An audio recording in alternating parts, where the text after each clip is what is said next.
프랑스 6주 컷의 신화를 쓰며 서유럽과 북유럽을 평정하고 이제는 레벤스라움 확보를 위해 소련 침공을 기획 중이던 독일. 그러나 혜성처럼 등장한 이탈리아에 의해 그 계획은 초장부터 틀어져 버렸습니다. 무솔리니의 무리한 침공으로 추축국 영입되기 직전이었던 그리스가 적국으로 돌아서는 바람에 독일은 소련 쪽 전선에 보내려 했던 병력 상당수를 발칸 반도 쪽으로 내려보내야 했고, 심지어 지중해 건너 북아프리카에 새로운 전선이 하나 더 생겨버렸거든요.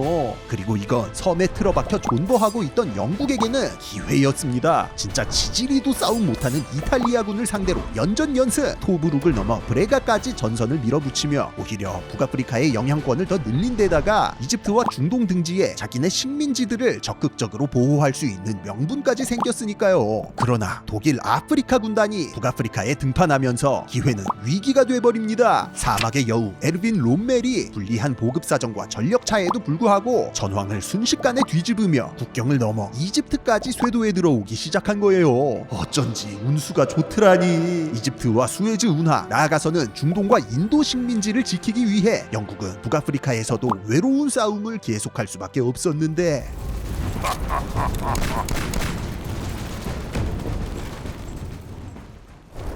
뜬금없이 북아프리카라는 이세카이에 떨어져 버린 롬멜에게 주어진 건 바르바로사 작전이라는 대계획을 앞두고 겨우겨우 쥐어짜낸 독일군 2개 사단, 그리고 오합지졸의 이탈리아군 뿐이었습니다.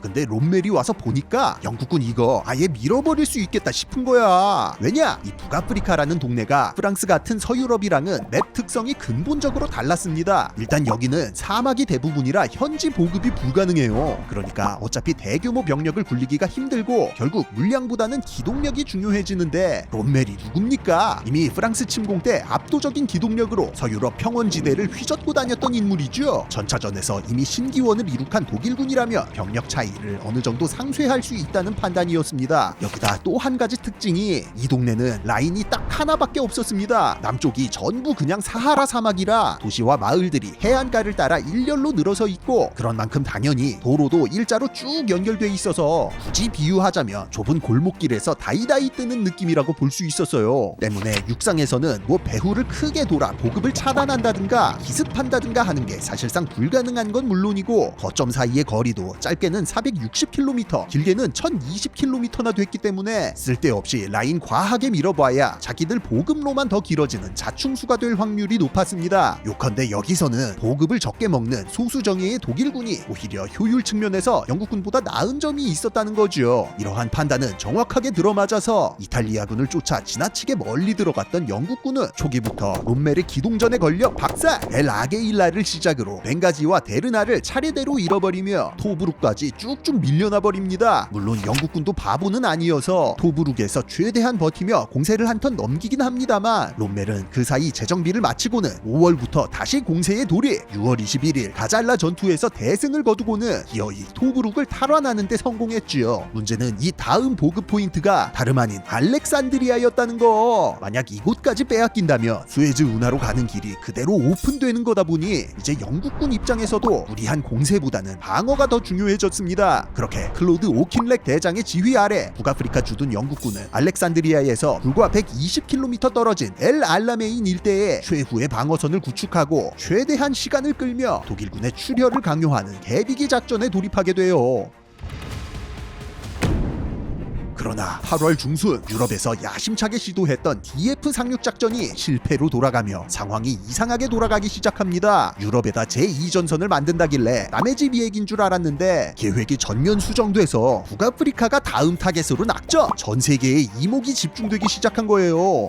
원래는 조용히 묻어가는 라인이었는데 상황이 이렇게 되다 보니 정치권으로부터 갑자기 반격하라고, 빨리 나가서 1승 따오라고 압박이 들어오기 시작합니다. 북아프리카에서도 태평양에서 처럼 미국이 다 해결해주는 그림 나오면 앞으로의 전쟁에서도, 전쟁 끝나고 나서도 대영 제국의 신화는 그냥 라떼 이야기 돼버리는 거였으니까요. 그 꼴 안 나려면 연합국 상륙 전까지 동쪽에서 최대한 라인을 밀어놓고 우리는 할 만큼 했다라는 걸 확실하게 어필할 필요가 있었지요. 문제는 지금 토브룩 함락되면서 병력이랑 물자를 독일군한테 다 헌납한 상황이라 조용히 버티면서 힘 좀 모은 다음에 물량을 바탕으로 반격하는 게 정배였다는 거. 오킨렉은 시간만 끌고 있으면 싸우면 결국 이기는데 굳이 이 타이밍에 어거지로다가 도박을 걸 필요가 없다는 입장이었습니다. 그러나 마음이 급해진 처칠은 말 안 들어먹는 오킨렉을 그냥 해임시켜버리고 8월 중순 버나드 몽고메리를 소환하여 북아프리카 제8군 지휘관으로 앉혀버려요. 지휘관을 바꾸면 전략도 좀 바뀌겠지라고 생각했던 거죠. 그런데 몽고메리가 와서 보니까 이건 자기가 보아도 답이 없는 거야. 아니 지금 병사들 사기도 바닥이고 지휘부도 지리멸렬하고 무엇보다 보급도 간당간당해서 이대로 반격했다간 롬멜은커녕 이탈리아군한테도 승리를 장담할 수 없는 상황이었습니다. 결국 몽고메리도 일단은 부대 훈련과 장비 보충에 집중하며 타이밍을 좀 보자는 쪽으로 선회했고, 이쯤 되니 처칠도 그냥 연합국 오기 전에만 공격 들어가자고 반쯤 포기를 해버리기도 해요. 실제로 현재 양측이 대치하고 있는 곳은 엘 알라메인, 코앞의 알렉산드리아로부터 백업을 받고 있던 영국군과는 달리 추축군은 이미 보급거리만 550km가 넘어가고 있는 상황이었습니다. 그나마 이 보급 물자도 이탈리아 해군이 전담하고 있었기 때문에 지중해를 꽉 잡고 있던 영국 해군의 눈을 피해 눈치 보며 움직여야 했고요. 거기다 수에즈 운하와 홍해를 통해 오스트레일리아와 캐나다, 인도 등지의 식민지 병력까지 수급받고 있던 영국과는 달리 추축군은 그런 것도 없어서 사실 시간이 지날수록 영국군이 유리해지는 게 팩트이긴 했습니다. 다만 지금 이미 상륙이 결정된 시점에서 언제까지고 시간을 끌 수는 없다는 게 문제였죠.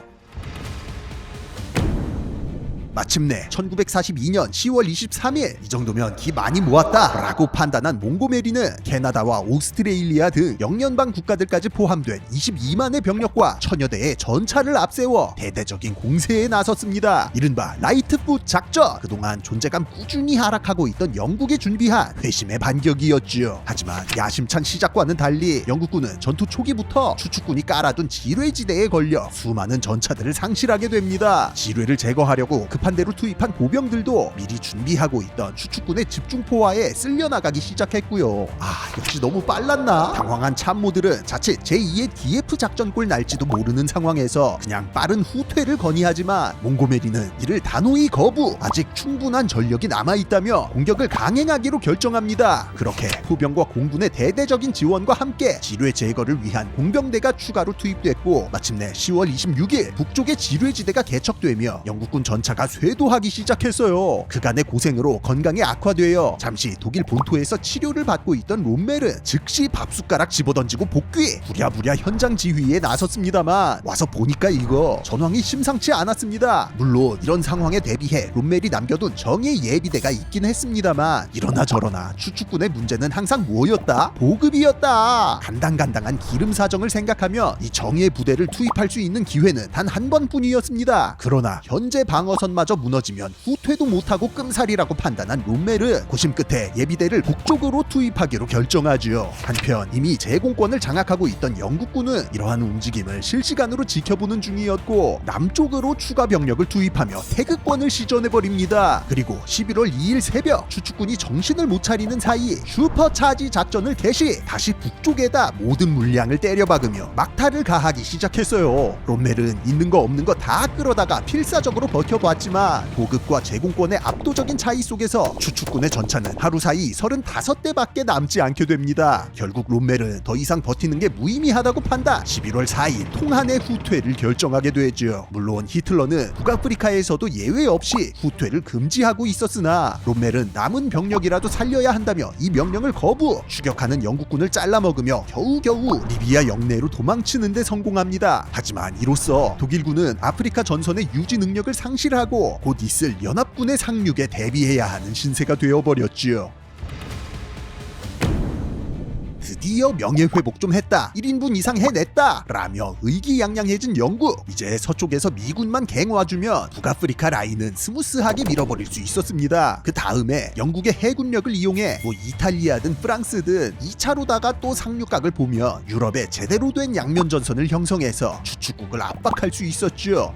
근데 이 와중에 영국보다 더 신난 녀석들이 있었으니 그것은 다름 아닌 샤를 드골이 이끄는 자유 프랑스군이었습니다. 아니 프랑스를 공격하러 가는 거 아니었냐? 라고 하실 수도 있는데 이게 사실 영국이 개전 이후 나라 잃은 애들 거둬주는 역할을 하고 있었거든요. 덕분에 프랑스를 포함해 폴란드나 네덜란드, 벨기에, 그리스 등의 망명 정부가 런던에 새들어 살면서 독일에 대한 복수의 칼날을 갈고 있는 중이었습니다. 때문에 현재 북아프리카 전역에서도 영국이랑 영연방 식민지들뿐만 아니라 자유 프랑스군과 자유 폴란드군 등이 참여하고 있었지요. 특히나 자유 프랑스는 이번 한타가 더욱 의미 깊었던 게 비슷하게 초반에 썰린 폴란드나 벨기에, 네덜란드와는 달리 나라가 완전히 먹힌 게 아니라 절반은 살아남았거든요. 이쪽 반쪽 프랑스를 갖다가 비시라는 도시를 수도로 했다고 해서 대충 오늘날에는 비시 정부, 비시 프랑스라고 하는데 문제는 얘네가 독일에게 스스로 휴전을 제안하고 목숨을 보존한 데다 실제로도 이후로 독일에 물자와 병력을 지원하는 듯 자의반 타의반으로다가 협력을 하고 있었기 때문에 사실상 뭐 노르웨이나 덴마크처럼 독일의 꼬봉 추축국의 일원으로 취급되고 있었습니다. 이대로 가면 만약에 연합국이 승리한다 하더라도 프랑스는 그대로 전범국 돼서 날아가는 게 확정이었어요. 때문에 단순히 독일군 때려 부수는 데만 관심이 있던 다른 나라 망명 정부들이랑은 달리 우리들 자유 프랑스가 공식 정부다 라는 걸 적극적으로 어필할 필요가 있었죠. 하지만 이게 현실적으로다가 쉽지가 않았다는 거. 항복 당시 프랑스를 탈출해 런던에서 자유 프랑스 정부를 차린 드골은 장교도 양성하고 프랑스 본토의 레지스탕스들도 지원하고 하면서 꾸준히 본토 탈환 각을 재왔지만 사실상 무장단체 수준의 세력이라 지금껏 딱히 유의미한 타격을 주지는 못하고 있었습니다. 때문에 연합국 내에서 여전히 깍두기 취급을 받으며 제대로 된 정부라고 인정을 못 받고 있었어요. 특히나 하필이면 연합국의 수장인 미국이 자유 프랑스랑 드골을 고깝게 보고 있어서 이게 제일 문제였습니다.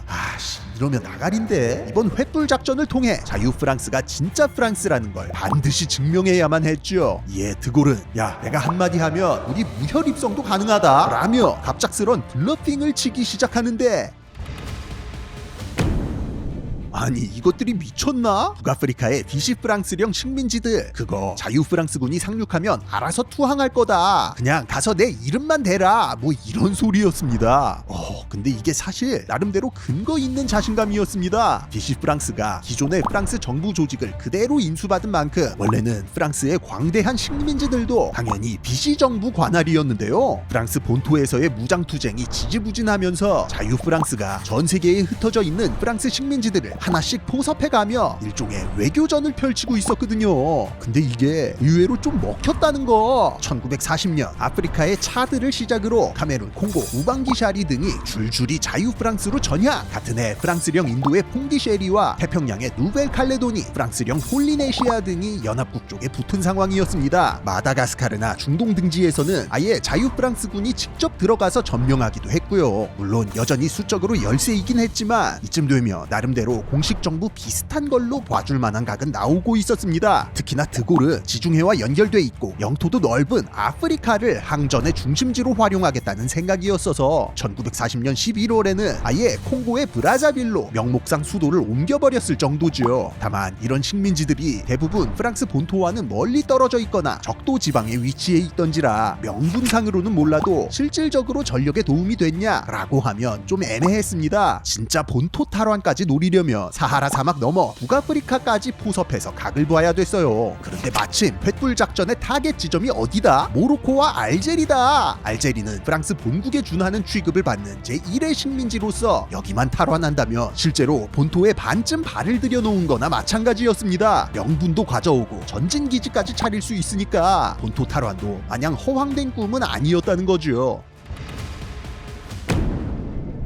말이 되는 것 같기도 하고. 이쯤 되니 미국도 솔깃해서 반신반의하기 시작합니다. 드골 말처럼 지금 북아프리카 분위기를 봐서는 모로코나 알제리도 연합군이 직접 상륙하는 순간 바로 태세 전환해서 투항할 확률이 높아 보였어요. 거기다 솔직히 미군도 이 정도 스케일의 상륙 작전은 처음이라 살짝 쫄리는 감이 없지 않았던 데다 당시 북아프리카에 주둔 중이었던 비시 프랑스군의 규모가 상당해서 점령에 성공하더라도 꽤나 큰 피해가 예상되는 상황이었습니다. 그래서 일단 일단은 드골 말 믿고 전투보다는 회유하는 방향으로 한번 가보기로 하지요. 실제로 자유 프랑스군의 물밑 공작으로 상당수의 비시 프랑스군 장교들이 전향을 약속했다는 소식이 들려오고 있었습니다. 오케이, 너만 믿고 들어간다. 목표는 카사블랑카와 오랑 그리고 알제. 그렇게 1942년 11월 8일 드와이트 아이젠하우어 장군이 이끄는 상륙부대가 대서양을 건너 프랑스령 북아프리카 해안으로 향하는데